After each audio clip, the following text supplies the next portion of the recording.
Olá pessoal, tudo bem?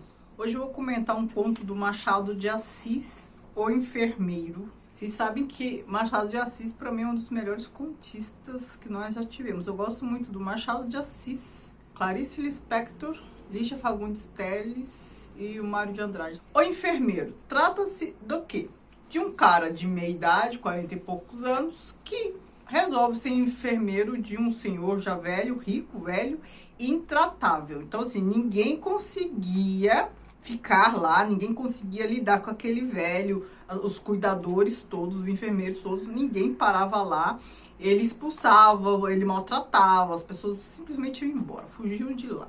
Esse resolveu ir achando que ia tirar de letra e tal, mas aí ele viu que o velho realmente era, como diz minha mãe, carne de pescoço. Vou ler um trechinho em que o enfermeiro, que já tinha conversado com o padre, aceitou cuidar do coronel, acaba tendo mais notícias dele, né? Quando ele chega na vila, as referências que ele tem do coronel. Chegando à vila, tive más notícias do coronel. Era homem insuportável, estúdio, exigente, ninguém o aturava, nem os próprios amigos. Gastava mais enfermeiros que remédios. A 2 deles quebrou a cara. Respondi que não tinha medo de gente sã, menos ainda de doentes. E depois de entender-me com o vigário, que me confirmou as notícias recebidas e me recomendou mansidão e caridade, segui para a residência do coronel. Então, assim, ele já tem referências, vai destemido.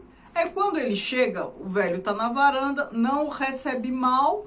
E aí ele até acha que a situação não era tão... O diabo não é tão feio quanto pintam.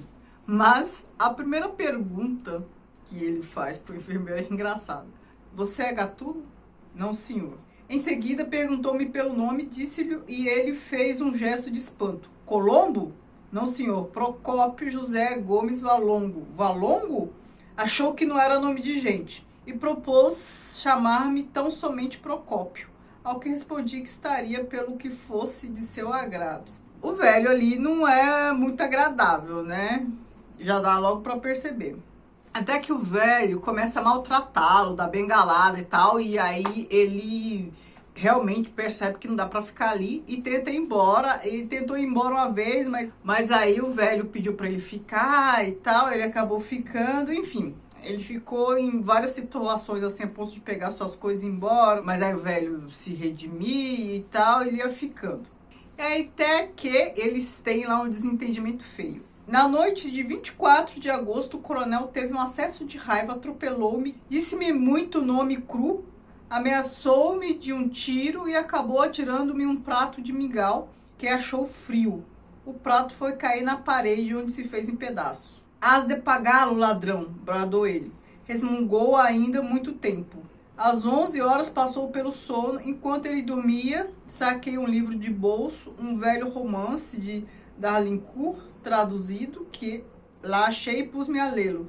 No mesmo quarto, a pequena distância da cama. Tinha de acordá-lo à meia-noite para dar-lhe remédio. Ou fosse de cansaço ou do livro, antes de chegar no fim da segunda página, adormeci também. Acordei aos gritos do coronel e levantei-me estremunhando. Ele, que parecia delirar, continuou nos mesmos gritos e acabou por lançar a mão da moringa e arremessá-la contra mim.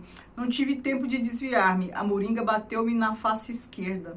E tal foi a dor que não vi mais nada. Atirei-me sobre o doente. Pus-lhe as mãos ao pescoço, lutamos e esganei-o. Quando percebi que o doente expirava, recuei aterrado e dei um grito. Mas ninguém me ouviu. Voltei à cama, agitei-o para chamá-lo à vida. Era tarde. Arrebentara o aneurisma e o coronel morreu. Passei a sala contígua e durante 2 horas não ousei voltar ao quarto. E aqui resumi o que aconteceu, né? Para o vídeo não ficar longo. Ele acabou se sentindo muito culpado porque ele não fez nada de maneira premeditada. Aqui resumindo a história. Ele ficou, né, com culpa e tal, atordoado com a situação, mas deram o velho como morto, assim, acidentalmente, por doença e tal, né? Tinha as marcas da mão dele no pescoço do velho, mas ele abotoou a camisa, enfim. Todos acreditaram que ele morreu de doença e tal. Ele voltou para morar com o irmão, voltou lá para a cidade dele.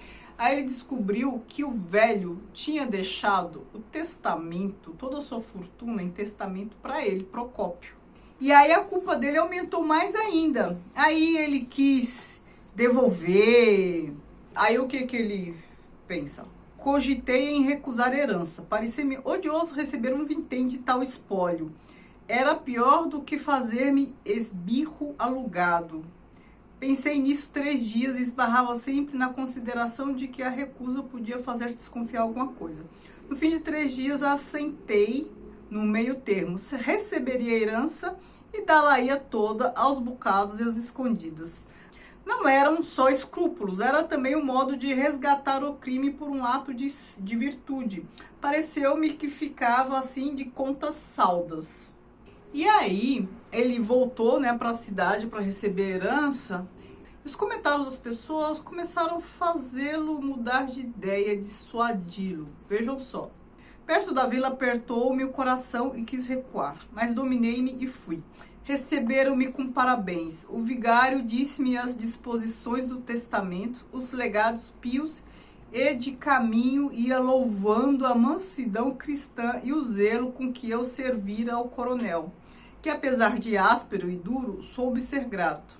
E aí as pessoas começaram a pontuar perversidades do velho, né? O fato de o velho ser insuportável. E quanto mais pontuavam a insuportabilidade do velho, mais achavam que o Procópio era merecedor daquela herança.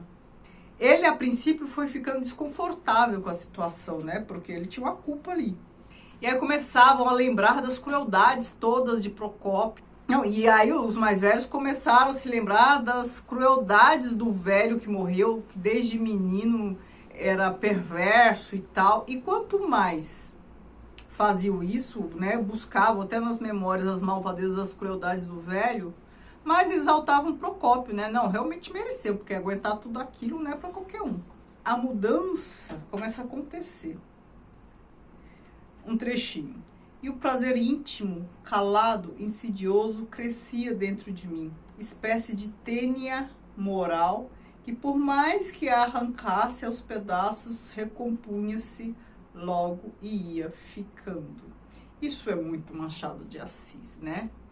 A psicologia das personagens assim desvelada, a mudança de comportamento, normalmente de um comportamento que tende para a vileza. Então, assim, ele estava aqui querendo, já tinha resolvido que iria doar a herança porque não merecia e tal. Aqui as pessoas começam a elogiá-lo, o velho era realmente desprezível. E aí ele praticamente acaba se convencendo de que realmente o velho mereceu morrer e ele aguentou muito do velho. Então, ele não é tão pulha assim quanto ele estava pensando e o velho também não era tão vítima assim, afinal de contas, né? Porque foi muito cruel. Mais um trechinho. Entrando na posse da herança, convertia em títulos e dinheiro. Eram então passados muitos meses e a ideia de distribuí-la toda em esmolas e donativos, pois não me dominou como da primeira vez. Eram então passados muitos meses e a ideia de distribuí-la toda em esmolas e donativos pios não me dominou como da primeira vez. Achei mesmo que era afetação. Restringi o plano primitivo, distribuí alguma coisa aos pobres, dei à matriz da vila uns paramentos novos, fiz uma esmola à Santa Casa da Misericórdia, etc. Ao todo, 32 contos de réis. Mandei também levantar um túmulo ao coronel, todo de mármore, obra de um napolitano, que aqui esteve em 1866, e foi morrer, creio eu, no Paraguai.